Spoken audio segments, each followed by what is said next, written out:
Istri CEO saya bab 821-830. Lily merasa sedih ketika melihat King Kong, seorang pria besar setinggi 180 cm, menangis. Murid-murid yang tewas adalah murid-murid pertama yang mengikuti King Kong. Mereka hanyalah gangster pada masa itu. King Kong merasa bersalah atas bawahannya. Mereka mati tanpa jasad, padahal ia yang memimpin mereka. King Kong sangat berduka atas kematian mereka dan King Feng juga merasakan hal yang sama. "Siapa kau? Kenapa kau membunuh orang-orangku dari Liga King Feng?" tanya Li King Feng acuh tak acuh. Dia hanya mengenal darah dingin dan belum pernah melihat pemimpin sekte dan kru sekte darah merah. Karena itu, dia tidak mengenal orang-orang ini. Meskipun Lily tidak mengenal mereka, ia merasakan aura permusuhan yang kuat di antara mereka. Suasananya sangat padat, sampai-sampai ia merasa takut. "Aku Wu Daosue, ketua sekte dari sekte darah merah. Aku di sini untuk membalas dendam putraku," kata Wu Daosue dengan penuh amarah. Wu Daosue. Ketika Li King Feng mendengar namanya, wajahnya sedikit berubah. Ia belum pernah melihat Wu Daosue sebelumnya, tetapi ia pernah mendengar tentangnya. Wu Daosue adalah salah satu dari 81 iblis di dunia non-ortodoks dan berada di peringkat 20 besar sebagai iblis tertinggi. Beberapa orang mengatakan bahwa kekuatannya berada di puncak alam Grandmaster. Terlepas dari apakah itu ortodoks atau non-ortodoks, Wu Daosue adalah seorang master tingkat tertinggi. Banyak master kuat masih mengaguminya. Banyak pendekar bela diri tiba di Gunung Lone saat itu. Mereka datang untuk menyaksikan pembantaian itu, tetapi ketika mendengar nama Wu Daosue, wajah mereka langsung pucat. Wu Daosue adalah iblis tertinggi di dunia non-ortodoks. Ia menguasai teknik kultivasi iblis darah sepenuhnya ketika membantai sebuah desa dan menghisap darah penduduk desa hingga kering 20 tahun yang lalu. 3 Grandmaster ortodoks mengejar Wu Daosue, tetapi ia tidak hanya lolos dari mereka, tetapi juga membunuh 1 Grandmaster. King Feng Li benar-benar mati kali ini. Wu Daosue adalah iblis super dan dia dikenal karena teknik setan darahnya. Benar. Terakhir kali, Li King Feng mengalahkan 3 master setengah langkah di ranah Grandmaster. Namun, mereka hanyalah master biasa. Wu Daosue berada di puncak ranah Grandmaster. Kau lihat 2 orang yang berdiri di samping Wu Daosue. Mereka adalah 2 tetua sekte darah merah dan mereka juga iblis tertinggi dari jalur non-ortodoks. Orang-orang di sekitar semuanya berbicara dengan takjub di mata mereka. Tak heran betapa terkejutnya semua orang ketika 3 iblis agung tiba di Lone Mountain. Mendengar percakapan mereka, wajah para murid King Kong dan Liga King Feng menjadi pucat. Mereka tidak tahu siapa ketiga orang ini sebelumnya, tetapi jelas bahwa mereka adalah iblis super. "Wu Daosue, bukankah kalian ingin membunuhku?" "Coba saja," kata Li King Feng sambil mencibir. Dia tahu ini pasti pertarungan yang berat mengingat apa yang terjadi hari ini. Salah satu dari mereka harus mati. "Master Sekte, izinkan aku mematahkan lengan bawah dan kakinya dulu, baru kau boleh menghisap semua darahnya." Tetua kedua, Tao Sue, berdiri di depan dan berkata. Wu Daosue mengangguk dan berkata, "Silakan. Tapi jangan bunuh dia. Aku harus menghisap semua darahnya dan membuatnya menderita selamanya." Tetua kedua mengangguk dan tertawa ganas. Ia berjalan menuju Lily sambil menyebarkan aura jahat yang kuat. Tetua kedua berada di tahap akhir alam Grandmaster dan berada di peringkat ke-40 di antara 81 iblis. Levelnya hampir sama dengan Zhong Tiantai, tetapi teknik iblis darahnya lebih ganas. King Feng Li tersenyum tenang. Jika ada 3 iblis aneh yang menyerangnya sekaligus, dia mungkin akan kesulitan menghadapi mereka. Namun, tetua kedua ingin membunuh King Feng Li sendiri, tetapi itu hanya akan mengakibatkan kematian tetua kedua. Lily tahu bahwa ia harus segera membunuh tetua kedua. Jika ia melakukannya, jumlah musuhnya akan menjadi 2. Li King Feng memang arogan, tetapi tidak terlalu percaya diri. Ia tahu ia harus bermain aman karena ketua sekte darah merah sangat kuat. Telapak setan darah. Tetua kedua tertawa dingin. Telapak tangan kanannya terjulur, berubah menjadi kabut darah, dan menyerang Li King Feng dengan kekuatan dahsyat. Lily berdiri tegak. Ia baru menghunus pedang api merahnya ketika serangan tetua kedua sudah di depannya. Bulan perak merah berapi. Untuk membunuh tetua kedua dalam satu gerakan, King Feng Li menggunakan gerakan terkuat dari teknik pedang infernal dan menyuntikkan banyak esensi vital ke dalam pedang tersebut. Pedang api merah berubah menjadi bulan perak menyala yang besar dan menebas ke arah tetua kedua dengan momentum yang kuat. Wajah tetua kedua memucat saat merasakan energi dahsyat di dalam pedang Lily. Ia ingin mundur, tetapi jarak yang begitu dekat membuatnya terlambat. Puci. Kepala tetua kedua terpenggal oleh pedang Lily. Matanya dipenuhi kengerian dan ketidakpercayaan ketika darah menyembur keluar dari tubuhnya. Hanya butuh 1 gerakan untuk memenggal kepala seorang seniman bela diri tingkat akhir Grandmaster Realm. Semua orang tercengang ketakutan. Astaga, Li Qingfeng ini benar-benar luar biasa. Bagaimana dia bisa sekuat ini? Ya, dia baru saja membunuh seorang Grandmaster setengah langkah di pertarungan terakhir. Belum lama berselang, dia sekarang mampu membunuh seorang Grandmaster tahap akhir. Tidakkah kau lihat betapa kuatnya teknik pedangnya? Kurasa itu setidaknya teknik bela diri tingkat Grandmaster. Orang-orang di kerumunan itu sedang membicarakan perkelahian itu. Mereka menatap Li Qingfeng dengan tak percaya. Semua orang di sini adalah kultivator berbakat dari semua klan di dunia bela diri. Sangat jarang bagi mereka untuk mengagumi atau tunduk pada siapapun, tetapi Li Qingfeng adalah orang pertama yang melakukannya. Itu karena tidak ada yang bisa mengalahkan seorang Grandmaster tingkat akhir dengan satu serangan. Membunuh tetua kedua dalam satu gerakan membuat Li Qingfeng merasa sedikit lelah. Lagi pula, untuk membunuh lawan sebelum Wu Daosue dan tetua pertama menyelamatkannya, Li Qingfeng baru saja menggunakan serangan terkuatnya. Penatua kedua, teriak penatua pertama dan berduka saat melihat penatua kedua meninggal. Tetua pertama dan tetua kedua sangat dekat. Mereka telah melakukan banyak hal buruk bersama di masa lalu, termasuk menghisap darah manusia segar. Kini, ketika ia melihat tetua kedua terbunuh dalam satu serangan, amarah memenuhi benaknya. Mata tetua pertama memerah. Ia melangkah maju dan bersiap menyerang Li Qingfeng, tetapi Wu Daosue menghentikannya. Tuan Sekte, mengapa kau menghentikanku? Kau setara dengan tetua kedua. Apa kau mau mati? Tuan Sekte, aku harus membalaskan dendam tetua kedua. Tentu saja harus. Li Qingfeng sangat kuat, dan kita harus menyerangnya bersama-sama, kata Wu Daosue dengan muram. Sebagai guru Sekte Darah Merah, Wu Daosue sangat arogan. Dulu, ketika ingin membunuh seseorang, ia selalu melakukannya sendirian. Ia tidak mau orang lain melakukannya bersamanya. Namun, melihat betapa kuatnya Li Qingfeng, Wu Daosue sangat terkejut. Ia menyadari bahwa orang ini adalah seorang master yang tak tertandingi. Jika ia ingin membunuh Li Qingfeng, ia harus bekerja sama dengan tetua pertama. Kerumunan tercengang mendengar apa yang dikatakan Wu Daosue. Wu Daosue harus bekerja sama dengan tetua pertama untuk membunuh Lili. Inilah iblis tertinggi, Wu Daosue, yang sedang kita bicarakan.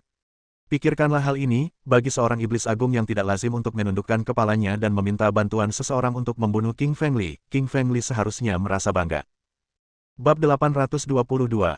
Mengalahkan alam mayat berdarah. Alam darah iblis, teriak tetua pertama dan melepaskan alam darah iblis untuk menangkap King Feng Li di dalamnya. Alam yang ia kuasai sama dengan alam milik Cold Blood. Alam darah iblis. Roh-roh jahat memenuhi area berdiameter 3 km.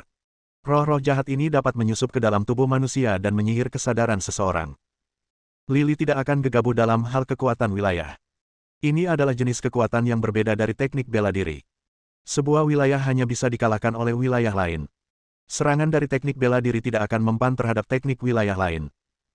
King Feng Li mengambil kembali pedang neraka dan berkata, alam neraka. Petik 2. Selubung api raksasa segera muncul di sekitar tubuh Lili. Di dalam selubung api itu terdapat kobaran api yang berenergi. Kobaran api dan roh iblis darah adalah musuh bebuyutan. Layaknya kucing dan tikus, kobaran api itu akan langsung terbakar begitu mereka bertemu. Pilih pala. Di dalam wilayah itu, terdengar suara keras. Roh jahat darah iblis terbakar oleh api dan langsung melemah. Wajah tetua pertama memucat dan ia tampak tak berdaya. Kini, ia akhirnya menyadari betapa tangguhnya pemuda itu. Tak heran tetua kedua tewas hanya dengan sekali tebasan pedang. Meskipun alam inferno milik King Feng Li membakar alam darah iblis milik tetua pertama, King Feng juga kehilangan banyak energi. Alam mayat berdarah.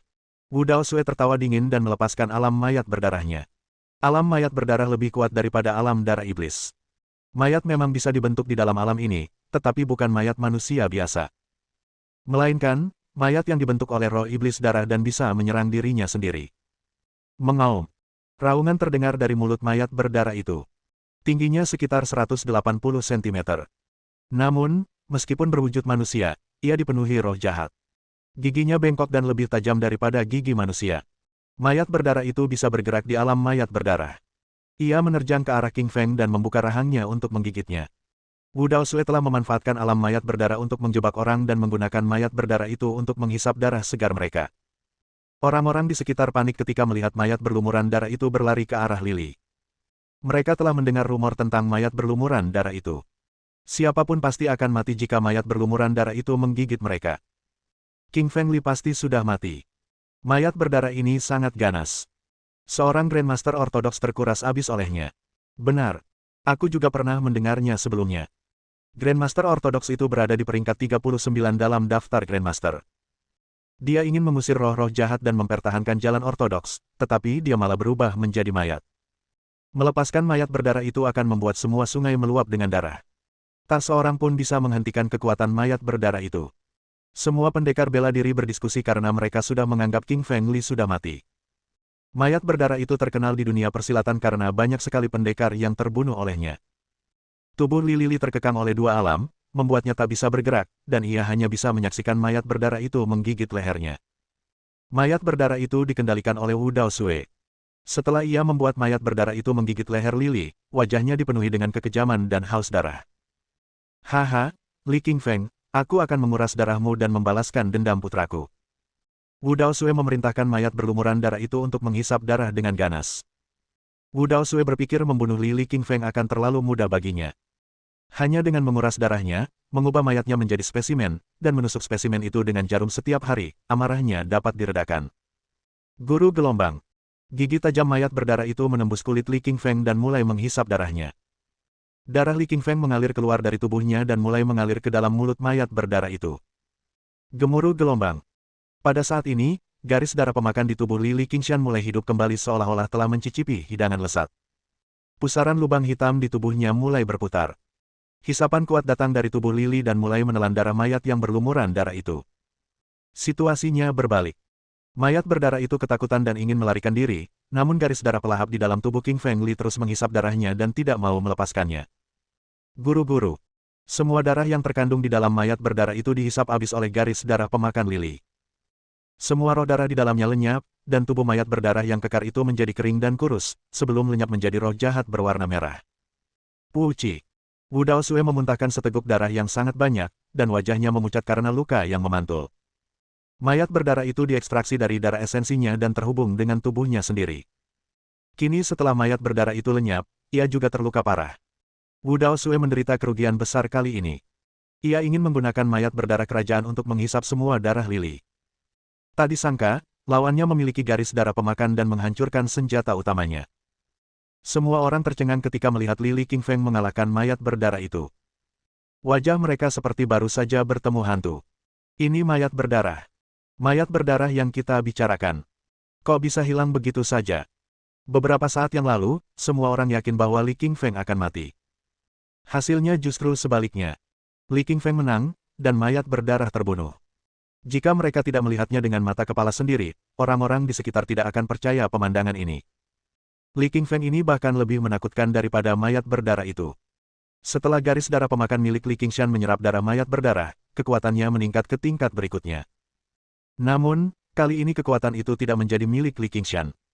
Kekuatan itu diserap oleh lubang hitam garis darah pemakan. Sial, kenapa kau mengambil semua kekuatan itu tanpa memberiku sedikit pun? Li Qingshan memutar matanya dan terdiam. Ketika ia mengambil alih darah Yang Blood, levelnya langsung melonjak ke ranah setengah langkah Grandmaster. Ia berpikir bahwa ia mungkin bisa menerobos kali ini juga, tetapi semua kekuatan dari mayat berdarah itu diserap oleh lubang hitam. Li Feng tidak puas dengan hasilnya, tetapi garis darah pemakan sangat puas. Ia jelas menyukai kekuatan mayat berdarah itu. Master Sekte, apa yang terjadi padamu? Tetua pertama bertanya dengan khawatir setelah melihat Wu Daosue memuntahkan darah. Batuk-batuk. Wu Daosue terbatuk 2 kali, lalu memuntahkan lebih banyak darah dan berkata, mayat berdarah itu telah dipisahkan dari darah esensiku. Ketika ia terbunuh, tubuhku menderita luka parah. Wu Daosue sangat menyesal. Jika dia tahu bahwa Li King Feng melawan mayat berdarahnya, dia tidak akan melepaskan alam mayat berdarahnya. Dia hanya akan menyerangnya dengan teknik bela dirinya, tetapi semuanya sudah terlambat. Dia ingin Li King Feng mati kesakitan. Li King Feng keluar tanpa luka, tetapi dia terluka parah. Kalian bisa mati sekarang. Li Qingshan keluar dari wilayah mereka agar dia bisa bergerak bebas lagi. Li melangkah di tanah. Setiap langkah yang diambilnya menciptakan lubang yang dalam di tanah. Semua batu di dalamnya hancur berkeping-keping dan berubah menjadi debu. Pada level Li, kekuatannya luar biasa. Permukaan biasa tidak akan mampu menahan langkahnya. Li melangkah selangkah demi selangkah, mempersempit jarak antara Wu Daosue dan tetua pertama, melepaskan niat membunuhnya. Asap hitam yang hampir membumbung tinggi itu pun terpancar, membuat semua orang di sekitarnya menggigil ketakutan. Bab 823. Kekuatan perangkat spiritual. Manfaatkan kelemahan seseorang, adalah prinsip hidup Li Qingfeng. Sekarang Wu Daosue dan tetua pertama sama-sama terluka, inilah saat yang tepat untuk membunuh mereka.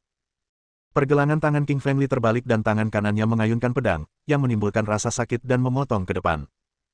Kemanapun pedang itu bergerak, udara meledak membentuk retakan. Li Qingfeng telah selesai melatih teknik bela dirinya. Oleh karena itu, tekniknya menjadi lebih kuat dan lebih dari 2 kali lipat kekuatan serangan aslinya. Wajah tetua pertama sedikit berubah. Alam darah iblisnya telah ditekan oleh Li Qingfeng, jadi ia terpaksa menggunakan teknik bela diri untuk menyerang. Tetua pertama tidak bisa gegabah karena ia telah belajar dari tetua kedua, yang telah mati hanya karena satu gerakan Li Qingfeng. Su. Tetua pertama dengan cepat meraih pedang merah lembut. Saat pedang itu disempurnakan, beberapa material khusus ditambahkan untuk membuat pedang itu bergerak secara spontan. Tetua pertama mengayunkan pedangnya. Pedang itu mengeluarkan setan darah merah, menembus udara, dan menuju ke arah Lili. Bang! Pedang infernal berbenturan dengan pedang panjang dan menimbulkan suara dentuman keras. Kedua pedang itu seakan bertemu musuh bebuyutan dan saling melilit. Pedang merah lembut itu berubah menjadi bentuk huruf S dan melilit pedang infernal. Li Qingfeng mengerutkan kening karena ini pertama kalinya ia menghadapi situasi seperti ini. Pedangnya terlilit oleh pedang lawan. Mustahil baginya untuk menyerang, dan ia juga tidak bisa menariknya kembali. Tampaknya ada roh yang hidup di dalam pedang merah lembut milik tetua pertama. Setelah menjerat pedang infernal, roh itu secara otomatis melepaskan roh iblis darah untuk menyerap roh pedang infernal. Tampaknya roh api yang bersemayam di pedang neraka sedang ditelan oleh pedang lunak. Sial, pedang lembut itu bisa melahap roh. Apa dia punya roh pedang? Umpat Li Qingfeng dan merasa muram. Ketika Raja Pedang Wu Xuangni memberinya pedang neraka, dia menyebutkan bahwa beberapa pedang misterius memiliki roh pedang yang juga dapat mengendalikan pedang. Nama roh pedang menunjukkan bahwa ada roh di dalam pedang tersebut. Roh tersebut sama dengan roh manusia. Beberapa roh pedang berasal dari tuan manusia mereka, sementara beberapa roh pedang terbentuk sendiri dari binatang buas dan hewan. Tidak peduli jenis roh pedang apapun mereka punya satu kesamaan, pedang yang memiliki roh lebih kuat daripada pedang yang tidak. Tetua pertama memenuhi reputasinya sebagai tetua pertama dan iblis ke-30 di antara 81 iblis unortodoks. Pedang lembutnya memiliki roh pedang.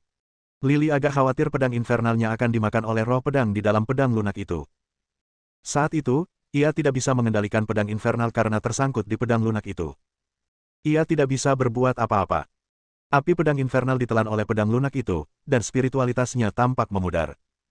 Akhirnya, sebuah tengkorak berdarah terbang keluar dari pedang lunak itu dan menggigit pedang infernal. Ya, kamu tidak salah. Itu tengkorak berdarah, jenis mayat berdarah yang sama dengan alam mayat berdarah milik Wu Daosue. Ini hanyalah tengkorak yang dibentuk oleh energi mana, tetapi lebih kuat karena merupakan roh pedang mayat berdarah. Alat spiritual. Tetua pertama Sekte Darah Merah memiliki alat spiritual yang tidak lazim. Mengerikan sekali. Ya, perangkat spiritual sangat langka dan serangannya sangat kuat. Li Qingfeng sudah mati sekarang. Benar sekali. Seseorang yang memiliki alat spiritual bisa membunuh siapapun yang setara.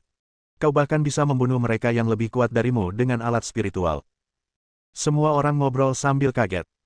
Senjata-senjata di dunia seni bela diri kuno dikategorikan sebagai senjata langit bawah, senjata langit tinggi, dan senjata tingkat Grandmaster. Masing-masing senjata memiliki tingkat dasar, tingkat menengah, dan tingkat lanjut. Peralatan spiritual berada tepat di atas senjata tingkat lanjut Grandmaster, tetapi tidak umum. Jika orang-orang tahu bahwa tetua pertama memiliki peralatan spiritual yang tidak lazim, semua orang akan berusaha merebutnya. Tetua pertama merasa tertekan. Jika nyawanya tidak dalam bahaya, ia tidak akan berani mengambil risiko mengeluarkan alat spiritual yang tidak lazim ini. Ia memperoleh perangkat spiritual yang tidak lazim ini di sebuah gua misterius. Pemilik gua itu pastilah seorang guru agung semasa hidupnya. Setelah ia meninggal, tetua pertama memperoleh perangkat spiritual yang tidak lazim ini. Tatapan tetua pertama dingin saat ia mengayunkan pedang lembut berlumuran darah. Tengkorak berdarah itu membuka mulutnya dan ingin menelan pedang infernal. Berani sekali kau, dasar bajingan jahat. Teriakan keluar dari pedang infernal. Suara itu adalah transmisi pikiran. Hanya Lili dan roh pedang mayat berdarah yang bisa mendengarnya. Ledakan. Proyeksi seorang tetua berambut abu-abu melayang keluar dari pedang infernal. Tetua itu tingginya sekitar 170 cm. Wajahnya merah dan seluruh rambut serta janggutnya berwarna abu-abu. Ia mengenakan jubah Tao dan tampak seperti makhluk surgawi. Namun, sesepuh itu adalah tubuh spiritual dan bukan manusia sungguhan. Ia mengulurkan tangan kanannya dan menamparkan roh pedang tengkorak mayat yang berdarah itu. Tengkorak itu hancur berkeping-keping, berubah menjadi roh jahat, dan lenyap. Proyeksi tetua itu membuka mulutnya seperti ikan paus dan menyerap semua roh dari pedang lembut itu. Pak! Roh pedang dari pedang lunak itu berubah menjadi abu dan lenyap di udara.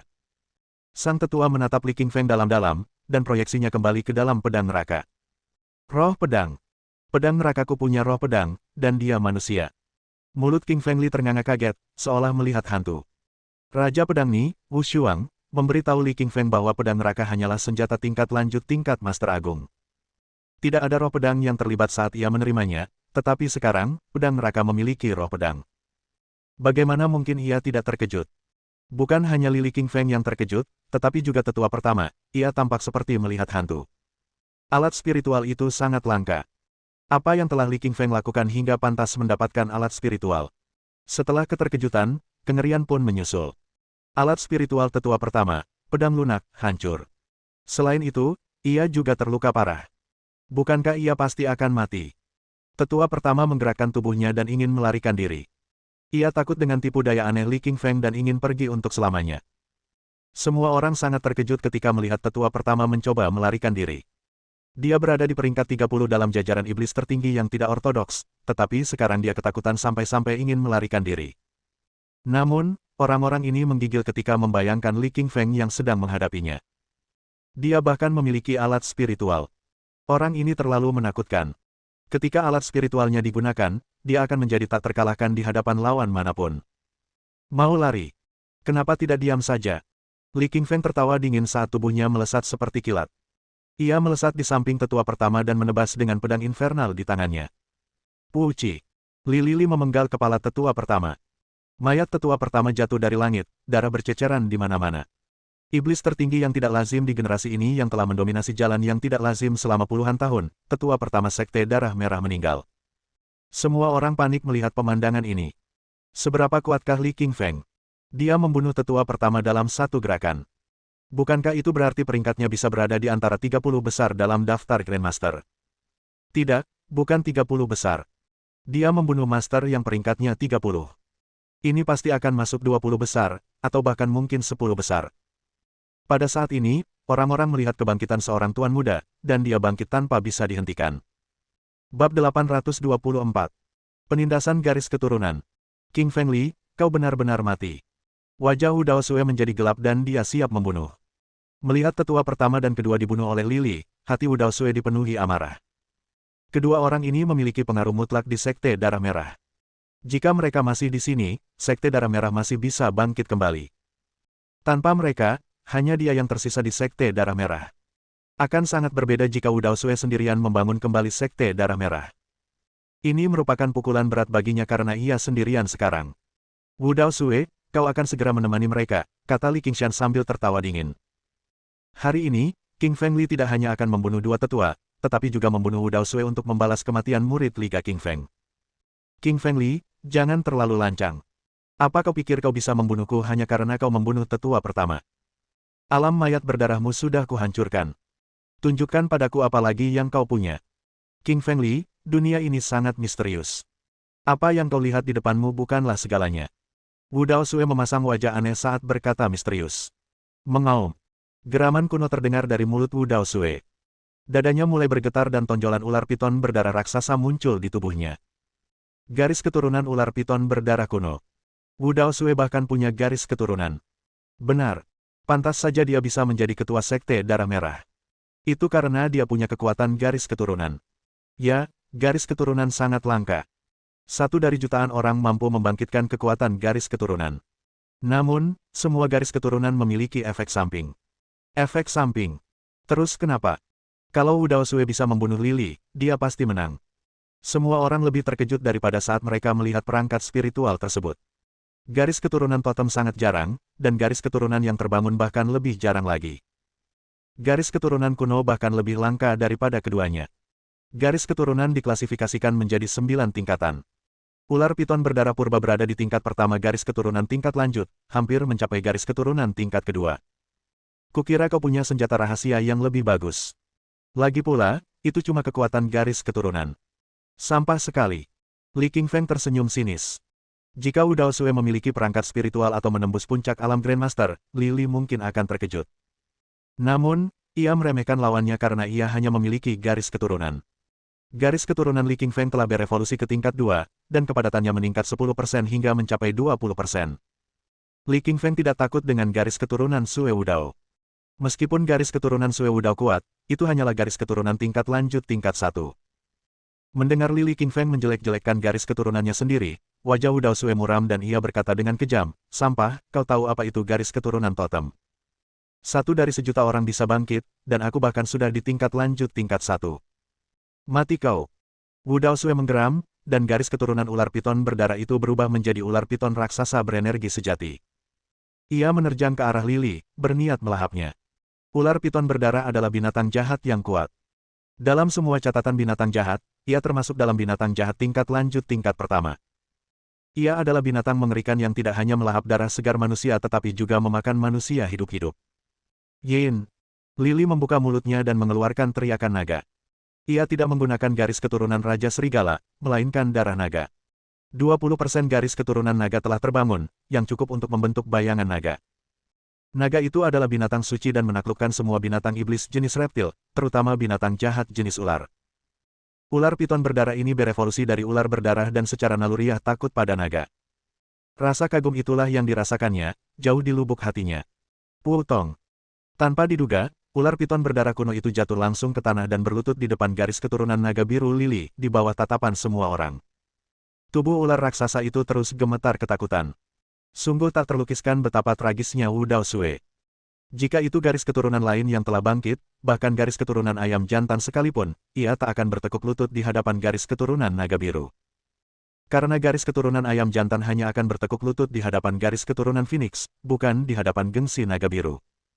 Sayang sekali Wudao Sue memiliki garis keturunan ular piton berdarah kuno yang telah terbangun. Betapapun hebatnya, naga biru itu adalah nenek moyang semua ular.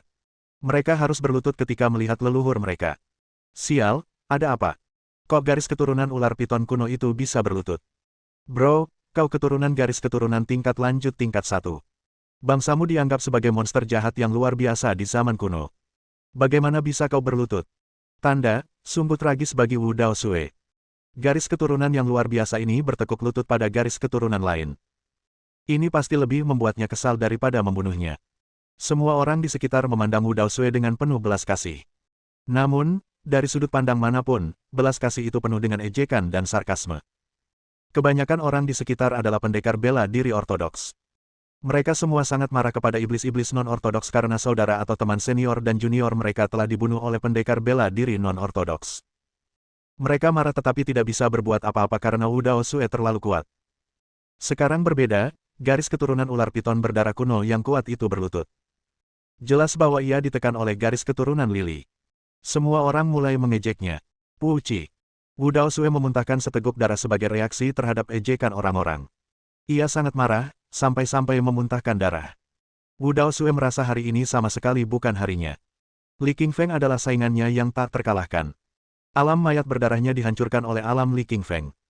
Tepat ketika ia mengira garis keturunan ular piton berdarah kuno dapat membunuh Li Qingfeng, kartu terkuatnya bertekuk lutut di hadapan musuh.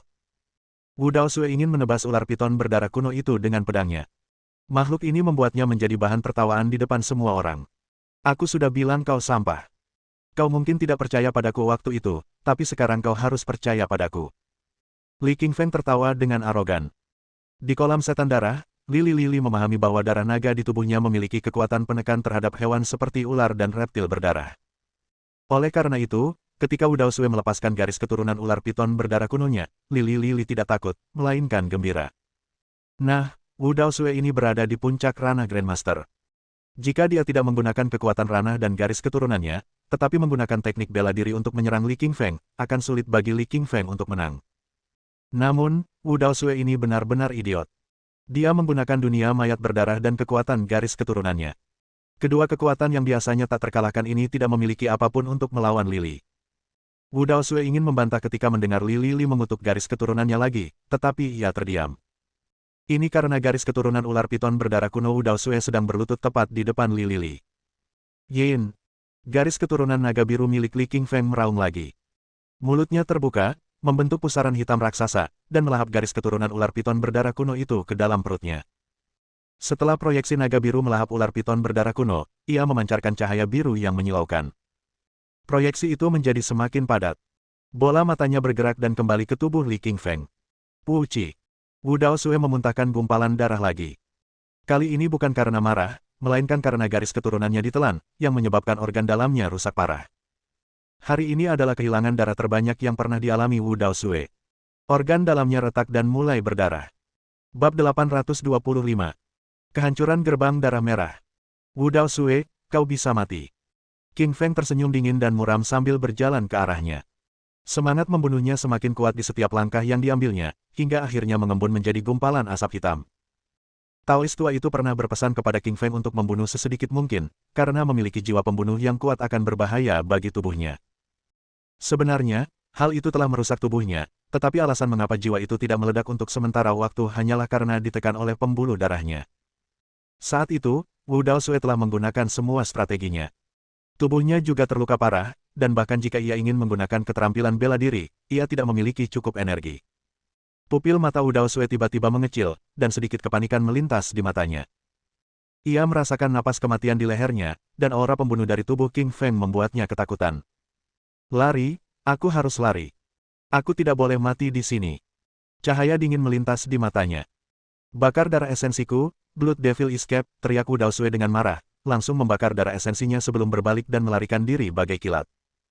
Bagian terpenting dari tubuh manusia adalah darah esensi, dan sangat langka. Mengonsumsi setetes saja akan menyebabkan kerusakan pada tubuh. Membakar darah esensi secara langsung untuk melarikan diri seperti Wu Daosue akan menyebabkan kerusakan yang lebih parah pada tubuhnya. Kalau tidak sedang dalam situasi hidup dan mati, Wu Daosue tidak akan membakar darah saripatinya, sebab ia tahu jika ia melakukannya, kekuatannya akan turun dari puncak Grandmaster ke tahap bawaan. Meskipun ranahnya menurun drastis, demi bertahan hidup, Wu Daosue hanya bisa memilih untuk membakar darah esensinya karena Qingfeng terlalu menakutkan. Kecepatannya sangat cepat, bagaikan sambaran petir merah, dan ia melesat lebih dari 10 meter dalam sedetik. Gelombang. Tubuhnya bergerak, dan kecepatannya meningkat pesat. Ia langsung berubah menjadi Fata Morgana, dan langsung mengejar Wu Daosue. Sejak pembuluh darahnya berevolusi ke tingkat kedua, kecepatan Qingfeng telah meningkat dan meningkat 2 kali lipat dari sebelumnya.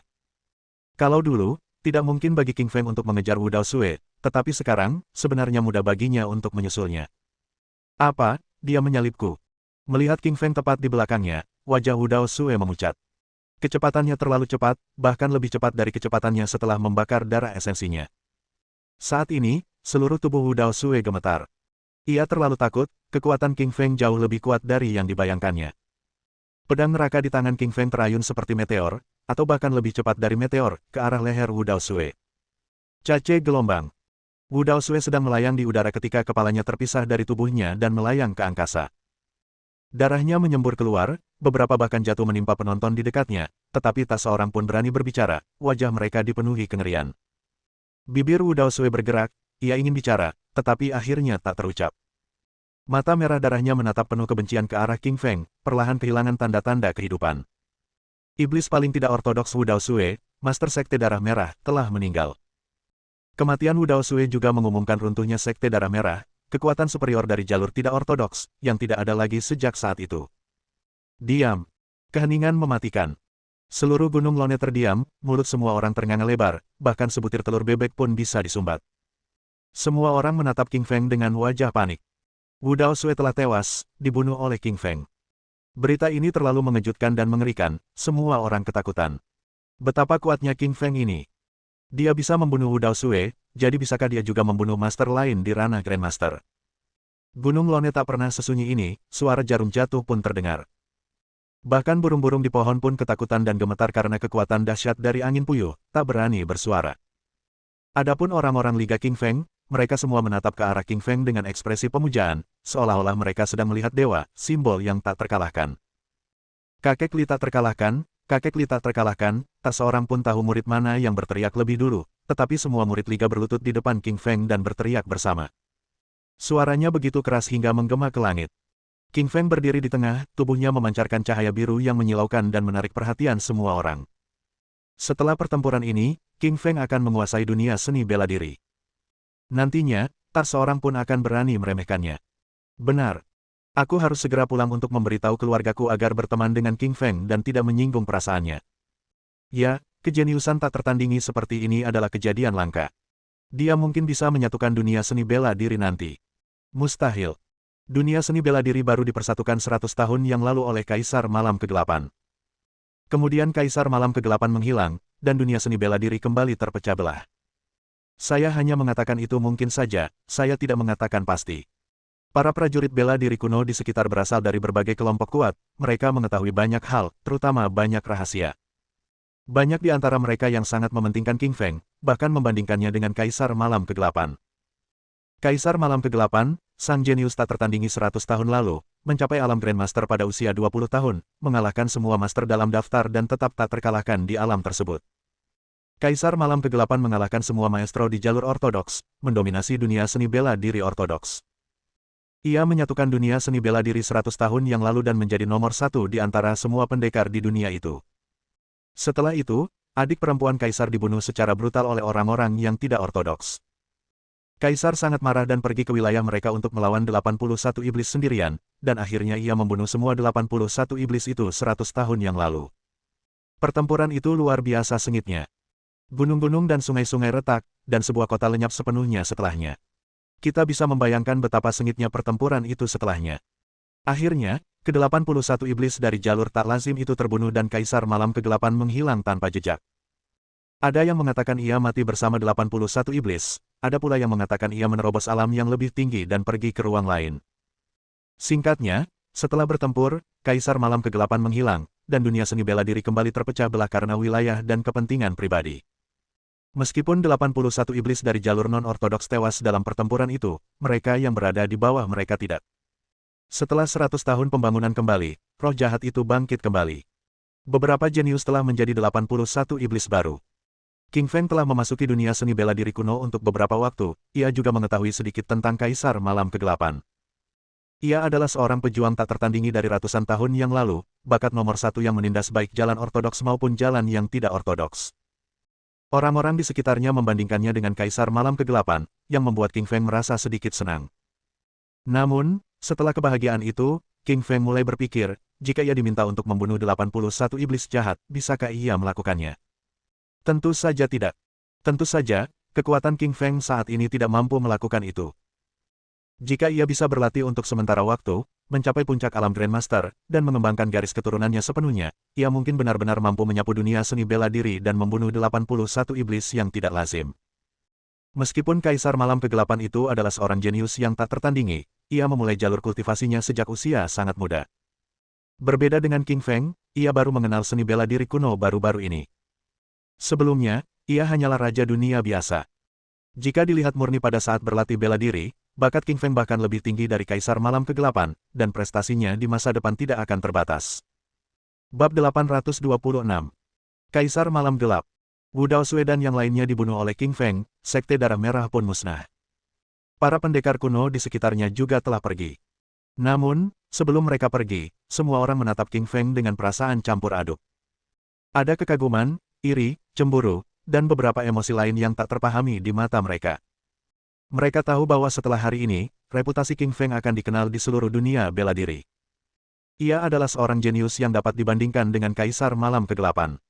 Beberapa orang bahkan percaya bahwa satu-satunya yang dapat dibandingkan dengan King Feng di dunia bela diri saat ini adalah Grandmaster Gei Zhao. Keduanya ditakdirkan untuk bertarung di masa depan.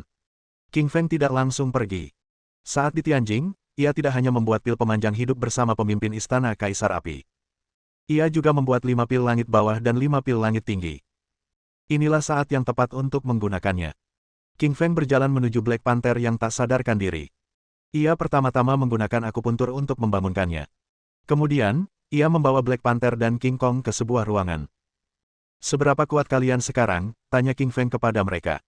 "Kakek Li, kita berada di tahap awal surga bawah," kata King Kong dengan malu. Meskipun dia telah diberi teknik Grandmaster, dia masih di tahap surga bawah. Dia terlalu lemah.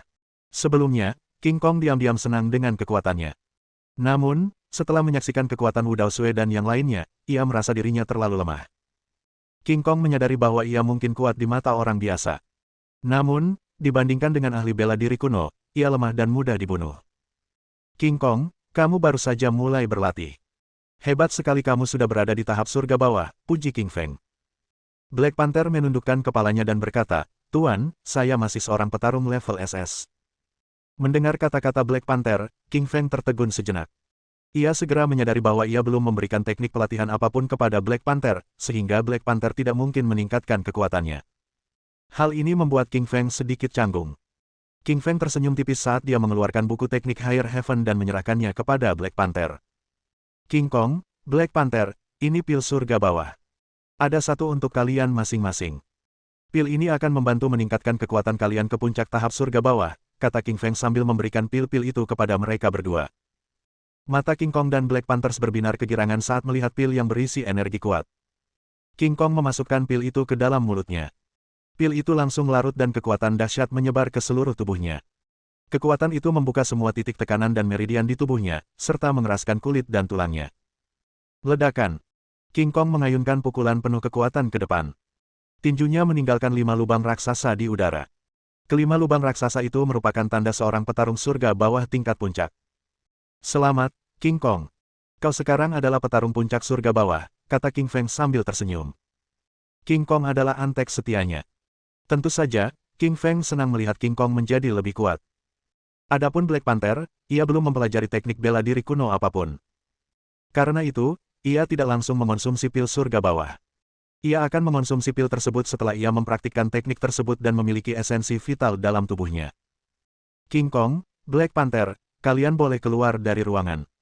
Jangan biarkan siapapun masuk," kata King Feng sambil melambaikan tangannya.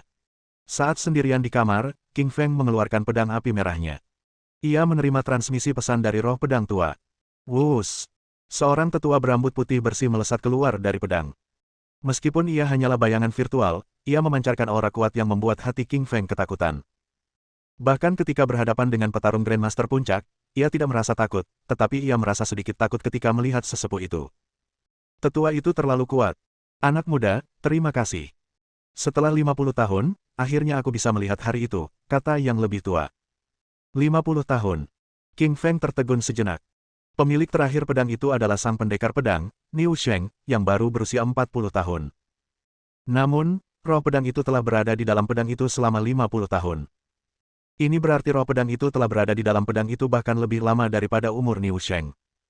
"Senior, bolehkah aku bertanya siapa Anda?" tanya King Feng. Ia secara naluriah merasa bahwa sesepuh roh pedang itu tidak sederhana. Sang sesepuh tersenyum tipis dan berkata dengan bangga, "Akulah Kaisar Malam Kegelapan dari 100 tahun yang lalu." Astaga, roh pedang itu adalah Kaisar Malam Kegelapan. Mulut King Feng menganga lebar. Matanya dipenuhi rasa tak percaya, ia bahkan lebih terkejut daripada saat ia membunuh Wu Daoshui. Setiap ahli bela diri kuno pasti pernah mendengar tentang Kaisar Malam Kegelapan. 100 tahun yang lalu, dia adalah petarung nomor 1. Dialah yang mengumpulkan kaum ortodoks dan membunuh 81 iblis dari jalur non-ortodoks. King Feng tidak pernah dapat membayangkan bahwa roh pedang itu adalah Kaisar Malam Kegelapan. Ketika sesepuh itu melihat ekspresi terkejut King Feng, dia berkata dengan ringan, "Kau tidak percaya bahwa aku adalah Kaisar Malam Kegelapan?" "Senior, bukannya aku tidak percaya padamu. Konon kau menghilang 100 tahun yang lalu setelah kau membunuh 81 iblis yang tidak ortodoks." "Ya, aku pergi ke dunia kecil yang misterius. Para kultivator di sana bahkan lebih kuat daripada petarung Grandmaster. Aku membuat seorang kultivator marah sehingga aku dibunuh olehnya. Aku menaruh jiwaku ke dalam pedang api merah agar jiwaku tidak tercerai-berai." "Senior, apakah benar-benar ada orang yang berkultivasi sendiri di dunia ini?" tanya King Feng dengan curiga. Sejujurnya, King Feng bisa saja percaya bahwa ada ahli bela diri kuno di dunia ini. Lagi pula, dia sendiri adalah seorang ahli bela diri kuno. Namun, para praktisi kultivasi diri adalah makhluk legendaris yang bisa terbang dan menggunakan berbagai macam mantra. Apakah orang-orang seperti itu benar-benar ada? Sang tetua, "Bukan," Kaisar Malam Kegelapan berkata sambil tersenyum tipis, "tentu saja ada praktisi bela diri di dunia ini. Aku bertemu seorang ahli bela diri kuno di dunia kecil bumi. Mereka menguasai mantra dan sangat kuat." Terkesiap. King Feng tersentak tajam. Ia mempercayai kata-kata Kaisar Malam Kegelapan karena ia tidak punya alasan untuk berbohong kepadanya. Terlebih lagi, tetua itu memiliki aura yang kuat yang mustahil untuk dipalsukan. "Anak muda, aku tahu namamu adalah King Feng. Aku ingin menegosiasikan suatu syarat denganmu. Bagaimana menurutmu?" tanya Kaisar Malam Kegelapan. King Feng mengangguk dan berkata, "Syarat apa?"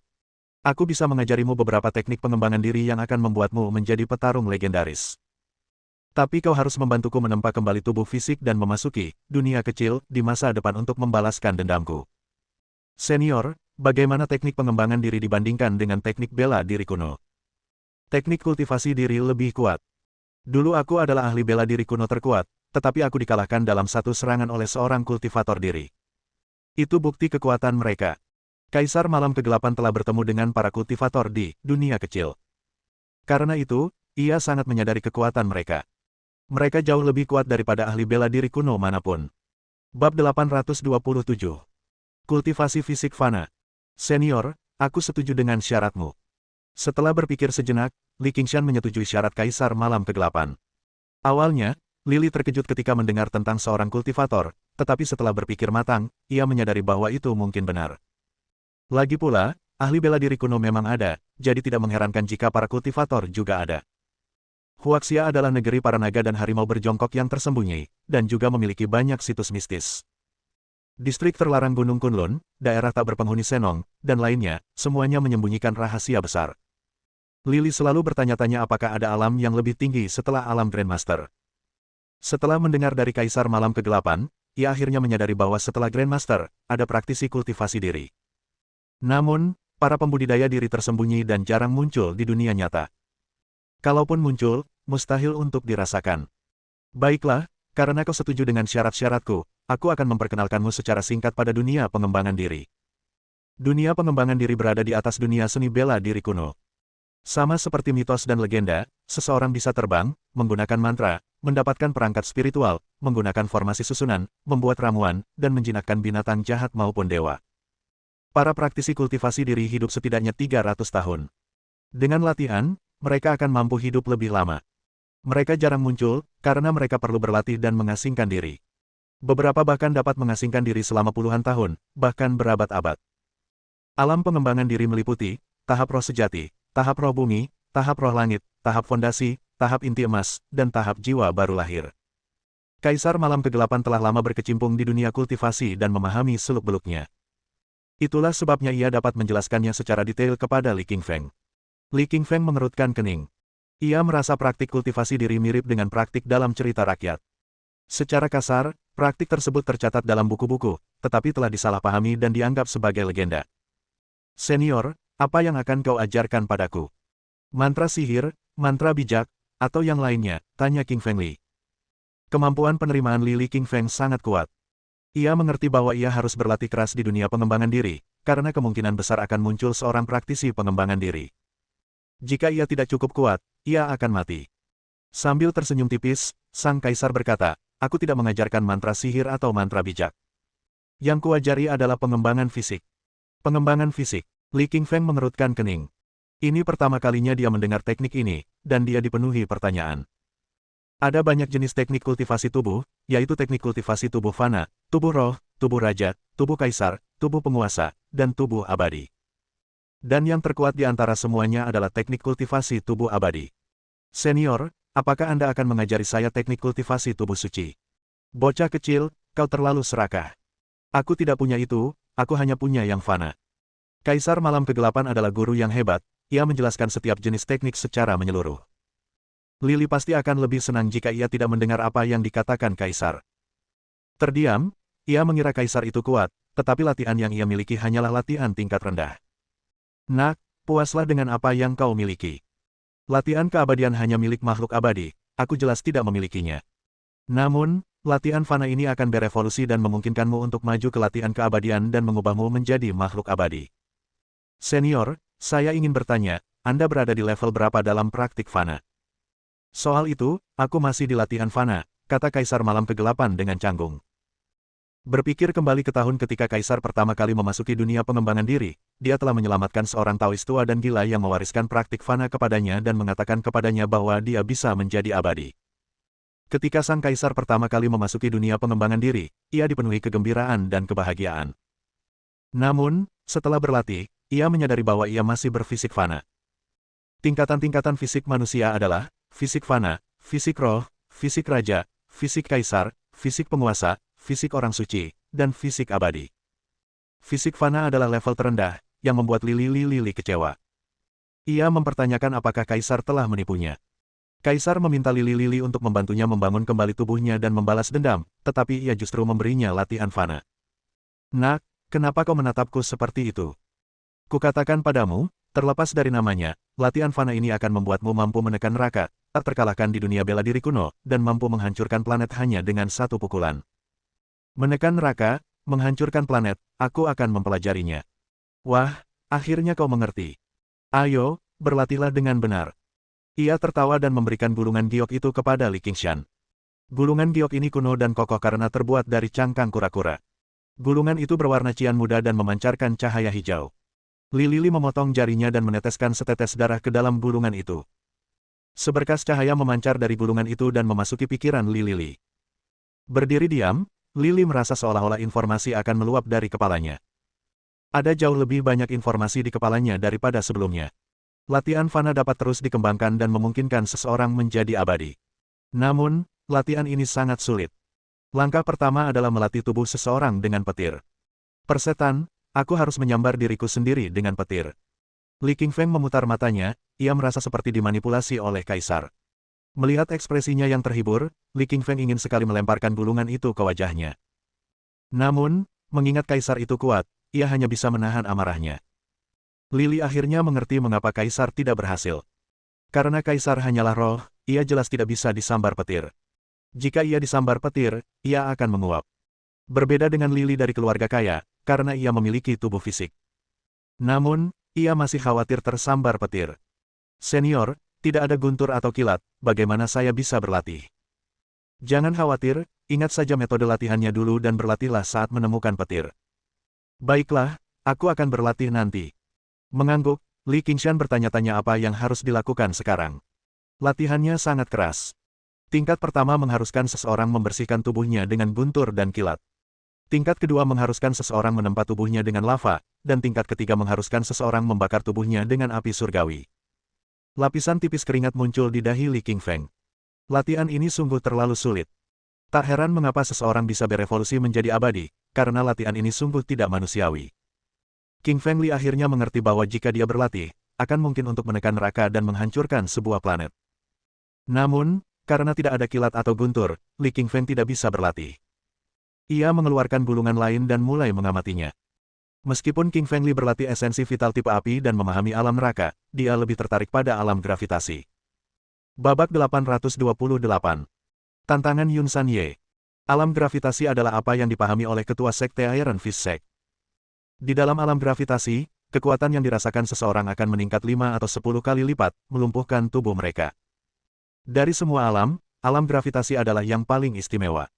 Alam ini berkaitan dengan medan magnet dan gravitasi bumi. Ketika Lili terjebak di alam gravitasi dan tidak bisa bergerak, ia menyadari kekuatan dahsyat ini. Tentu saja, ia selalu ingin berlatih di alam gravitasi, tetapi ia tidak punya waktu sampai sekarang. Lili mulai mengamati alam gravitasi. Ia awalnya adalah seorang master alam Grandmaster dan memiliki wawasan tentang alam neraka, sehingga ia memahami alam gravitasi dengan sangat cepat. Fokus alam gravitasi adalah pada gravitasi. Selama ia memahami gravitasi, ia dapat mengendalikan alam gravitasi. Lili mulai berlatih sesuai metode yang dijelaskan. Ia menggunakan energi mananya untuk memahami gaya dan gravitasi di sekitarnya. Ia dapat dengan jelas merasakan tarikan kuat bumi padanya. Segala sesuatu memiliki gravitasi menurut aturan fisika, dan gravitasi bumi menarik manusia ke permukaan, jika tidak, mereka akan terbang keluar angkasa. King Feng Li sangat berbakat dan cerdas, ia hanya menghabiskan semalam untuk memahami metode alam gravitasi. Biarkan aku mencoba alam gravitasiku. Li Qingshan mengendalikan gravitasi dengan energi spiritualnya dan membentuk selubung hitam 3 meter di sekelilingnya. Selubung cahaya hitam adalah alam gravitasi, warnanya berlawanan dengan warna merah alam neraka. Tak perlu dikatakan lagi, medan gaya itu sangat kuat. Melepaskan energinya, ia menghisap vas dan lampu gantung ke tanah dan menghancurkannya berkeping-keping. Alam diklasifikasikan dari kelas 1 hingga kelas 9, mulai dari rendah hingga tinggi. Alam dengan diameter 10 meter semuanya adalah alam kelas 1, dan baik alam gravitasi maupun alam neraka yang dikuasai oleh King Feng saat ini adalah alam kelas 1. Dengan peningkatan kekuatan seseorang, kelas, jangkauan, dan kerusakan serangan akan meningkat. Li King Feng kini penuh semangat dan berlatih dengan penuh motivasi. Mengetahui bahwa ada alam di luar alam Grandmaster, ia harus memiliki kekuatan yang kuat untuk melindungi dirinya sendiri. Hari kedua, matahari terbit dan menumpahkan sinar hangat ke tanah, meninggalkan bintik-bintik cahaya di tanah.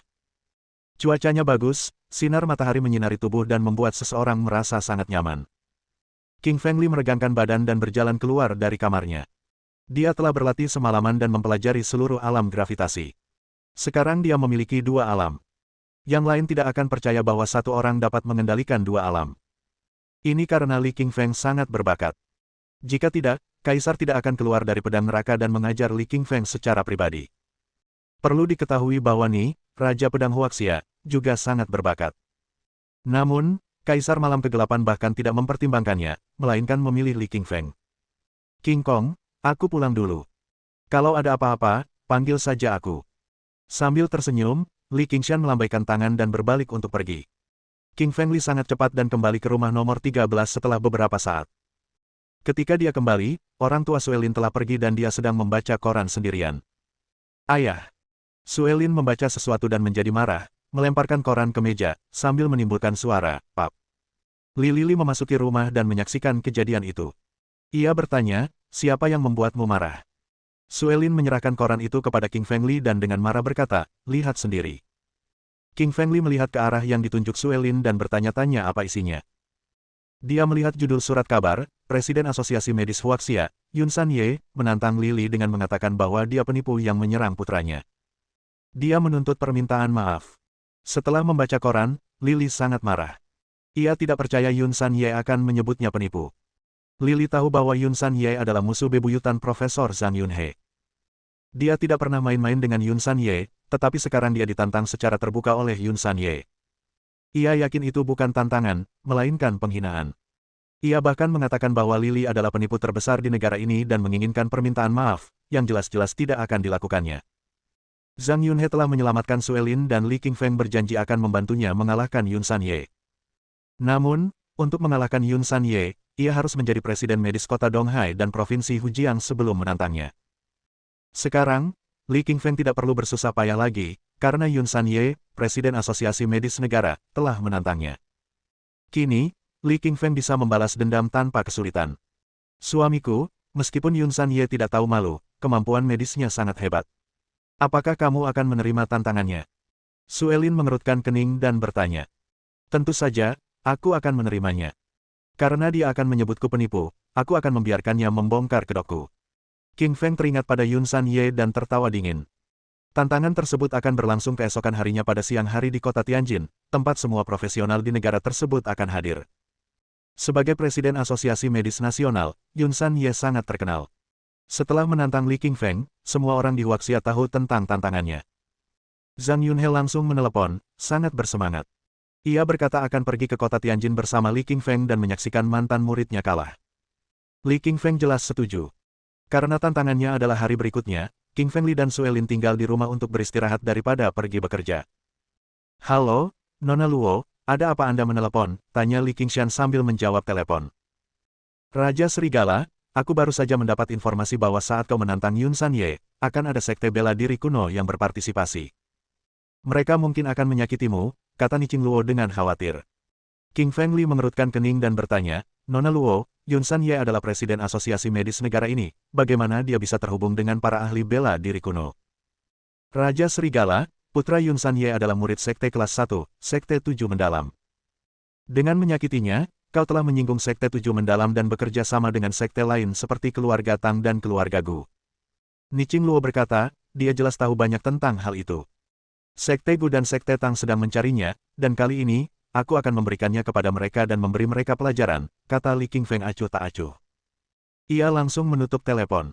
Suatu ketika di Pekan Raya Seni Bela Diri Kuno, beberapa sekte bekerja sama untuk menyerang Lili. Saat itu, Lili tidak cukup kuat dan tidak bisa membunuh mereka.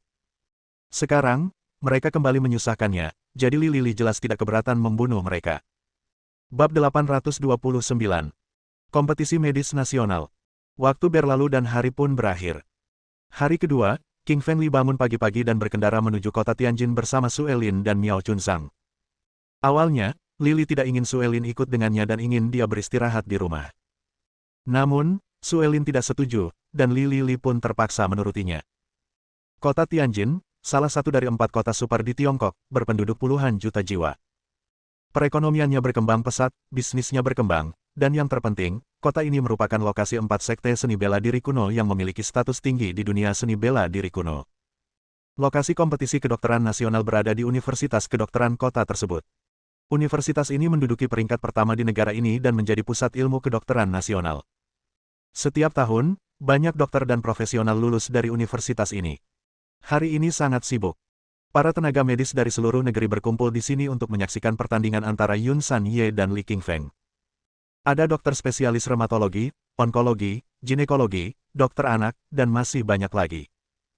Selain tenaga medis, media, surat kabar, dan saluran televisi dari seluruh negeri juga berkumpul di sini untuk mewawancarai para peserta kompetisi ini. Alasan kerumunan itu adalah karena Yun San Ye, dia adalah presiden asosiasi medis negara itu dan sangat terkenal, sehingga menarik banyak orang. Di antara kerumunan, ada beberapa yang mengenakan pakaian biasa, tetapi tangannya kasar dan penuh energi. Mereka adalah para pendekar kuno dari berbagai sekte. Persaingan yang tampaknya kuat itu menjadi berbeda dengan ikut sertanya para ahli bela diri kuno. Ketika Qingfeng Li dan yang lainnya tiba di universitas, Ni Qingluo sudah menunggu mereka di gerbang. Wajahnya glamor dengan kulit putih sebening kristal. Tanpa cacat sedikit pun. Dadanya yang besar dan tubuh rampingnya tampak sangat menawan di balik gaun merah ketat. Mengetahui bahwa ia akan bertemu dengan Li Qingshan hari ini, ia meluangkan waktu ekstra untuk bersiap-siap. Namun, raut wajahnya berubah masam ketika melihat Suelin. Ia tidak menyangka istri Li Qingshan akan ikut dengannya. Raja Serigala, tantangan medis ini tidak biasa, kau harus berhati-hati terhadap Yun San Ye. Sambil tersenyum tipis, ia mengingatkan Qingfeng Li. Mengangguk, Lili melihat beberapa pendekar kuno yang kuat di antara kerumunan. Yang terlemah berada di tingkat surga bawah, dan setidaknya ada 3 Grandmaster. Hanya ada 81 Grandmaster di dunia persilatan, dan melihat 3 orang muncul menunjukkan bahwa acara tersebut tidak biasa. Lili, Lin Sue, dan Zhang Miaochun berjalan menuju aula kompetisi.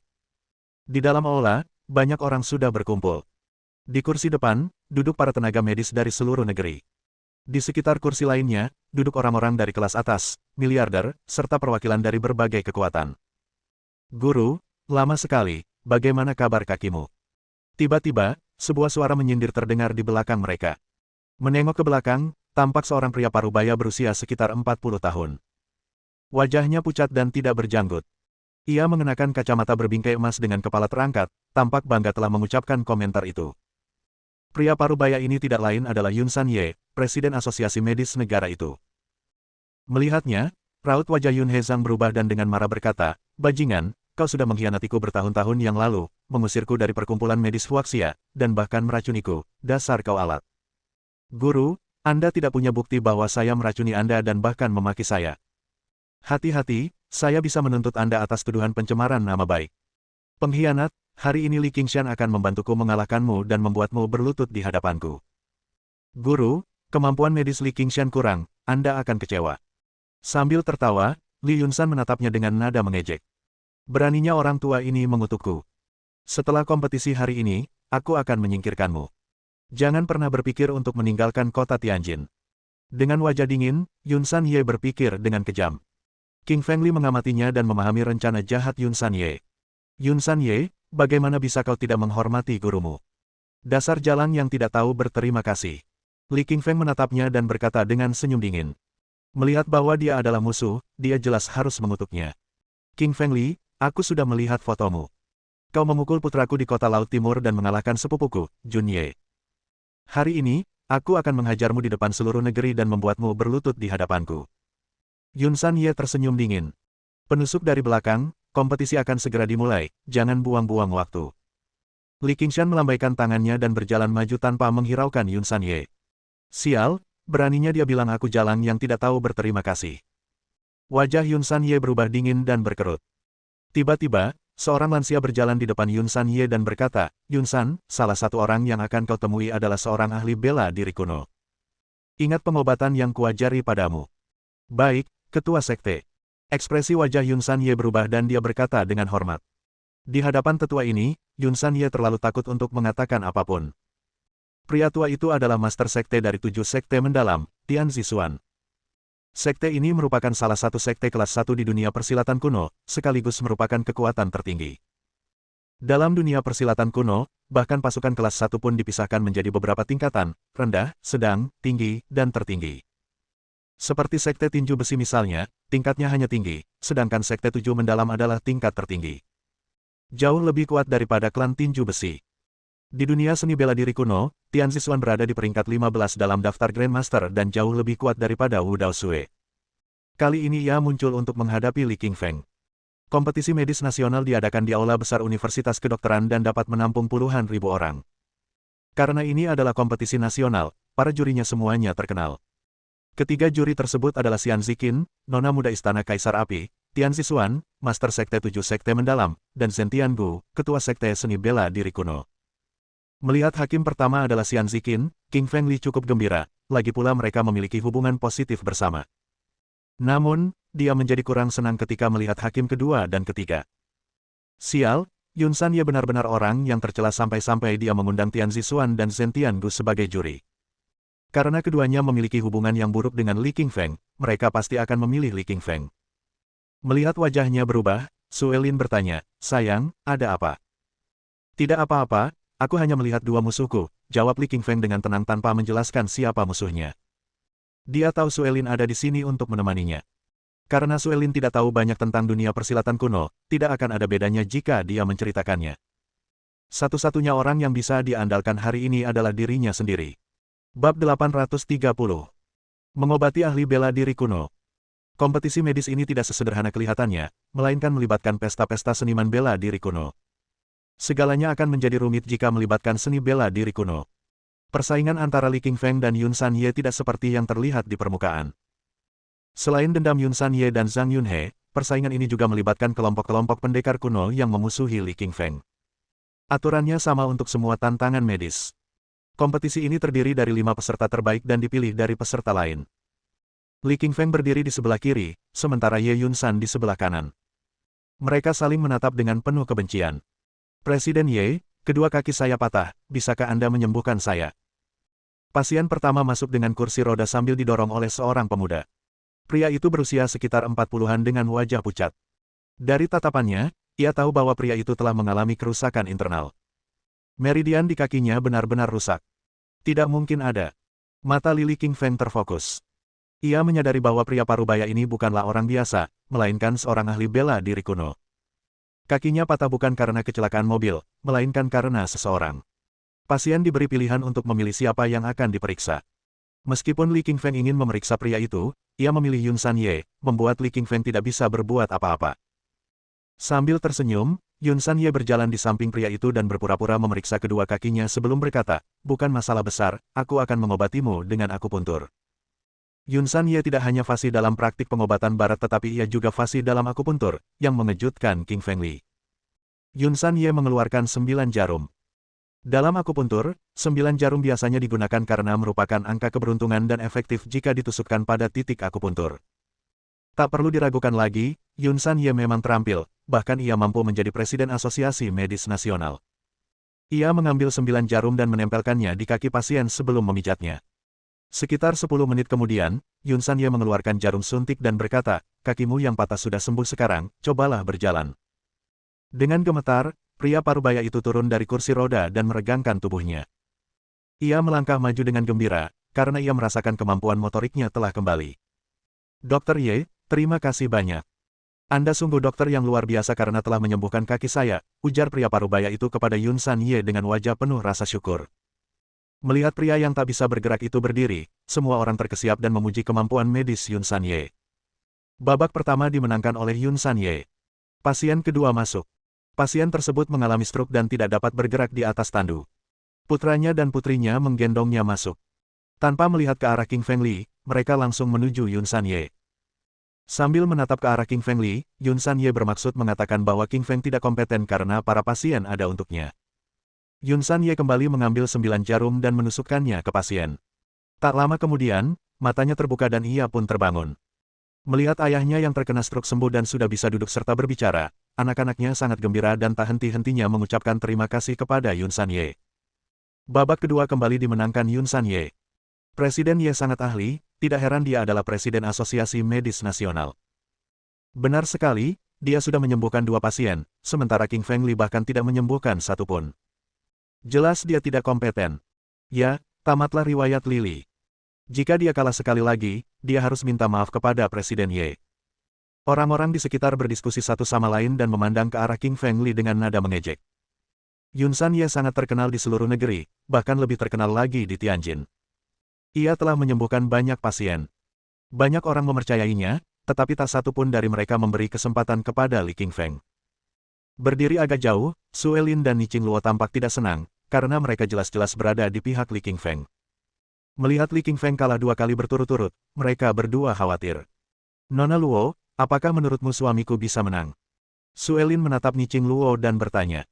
Mendengar kata suami, Ni Qingluo menjadi sedikit tidak nyaman meskipun dia tidak tahu mengapa. Jangan khawatir, Nona Lin, aku percaya padanya. Ni Qing tersenyum tipis, katanya dengan nada menawan. Sambil mengangguk, Su Elin berkata, ya, aku juga percaya pada suamiku. Meskipun King Feng Li kalah 2 kali, tetapi Su Elin dipenuhi rasa percaya diri, karena dia yakin bahwa suaminya adalah yang terbaik. Anak kecil, jika kau kalah lagi, kau harus berlutut di hadapanku. Dengan bangga, Yun San Ye menatap King Feng Li dan berkata, aku tidak akan kalah, kata Li Qingshan sambil tersenyum percaya diri. Ia tahu bahwa ia tidak boleh kalah di ronde ketiga, kalau tidak, semuanya akan berakhir baginya. Menghadapi Li Qingfeng yang percaya diri, Yun San Ye tersenyum dingin. Li Qingfeng mustahil menang, karena kelima pasiennya telah disuap secara diam-diam. Pasien ketiga keluar. Ia seorang pria tua berusia sekitar 70 tahun dengan rambut putih. Ia gemetar saat bangun, seolah-olah ia bisa jatuh kapan saja. Setelah disuap oleh Yun San Ye, dia berjalan ke arahnya untuk berobat. Melihat sesepuh itu berjalan ke arahnya, Yun San Ye dipenuhi kegembiraan. Ia tahu jika ia bisa menyembuhkan sesepuh itu, ia pasti akan menang. Perbesar. King Feng Li menggerakkan tubuhnya bagaikan embusan angin dan muncul di hadapan sesepuh itu. Mata Raja Serigala, katanya dengan suara rendah saat matanya berubah menjadi merah tua dan mengendalikan pikiran tetua itu. Setelah itu, dia memberitahu tetua yang memiliki kekuatan mental untuk memilih King Feng Li untuk pengobatan. Karena kecepatannya, hanya beberapa Grandmaster yang bisa melihat bayangan melesat. Sementara yang lain, mereka hanya merasakan hembusan angin. Li Qingfeng mengira Yun San Ye telah menyuap para pasien, dan ia hanya bisa menggunakan metode khusus untuk mengendalikan orang lain agar mereka datang kepadanya. Kalau kamu curang, aku juga akan curang, pikir Li Qingfeng. Hanya dengan cara inilah dia bisa menghadapi orang seperti Yun San Ye. Setelah dikendalikan oleh King Feng Li, sesepuh itu berkata, saya memiliki penyakit jantung dan saya memilih King Feng Li. Mendengar kata-kata itu, wajah Yun San Ye memucat, amarah dan keterkejutan muncul di hatinya. Sial, bagaimana mungkin dia menerima suap tapi memilih Li Qingfeng? Mohon dukungan dari omom ante-ante sekalian, buat subscribe atau sharekan novel Mimin ke Facebook kalian, agar channel Mimin bisa terus berkembang. Dengan begitu, Mimin bisa lebih semangat untuk up novel seru lain ke depannya. Buat teman-teman yang sudah subscribe dan sharekan novel Mimin, Mimin ucapkan terima kasih sebanyak-banyaknya.